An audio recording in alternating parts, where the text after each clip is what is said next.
ఏ సంబంధానికైనా నమ్మకం ఉండాలి.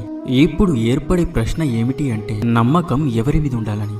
అది మీకు అర్థం కావాలంటే ముందుగా మీకు ఇది అర్థం కావాలి. కట్టడానికి ఉపయోగపడే తాడు దృఢంగా ఎలా తయారవుతుంది? ప్రతి తాడు మూడిటితో పినవేసుకుంటుంది.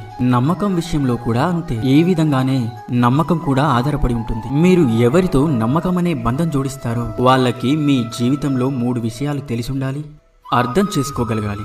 మొదటిది, మీ నవ్వు వెనుక దాగి ఉన్న మీ బాధ. రెండవది, మీ కోపం వెనుక ఉన్న మీ ప్రేమ. ఇక మూడవది, మీ మౌనం వెనుక దాగి ఉన్న మీ మాటల అగ్నిపర్వతం, మీ నిస్సహాయత. ఎవరికైతే మీ జీవితంలోని ఈ 3 మాటలు, ఈ 3 విషయాలు తెలుస్తాయో, మీరు అలాంటి వారితో బంధాన్ని ఏర్పరచుకున్నట్లయితే మీ జీవితం చాలా అంటే చాలా ఆనందంగా ఉంటుంది. రాధా కృష్ణ.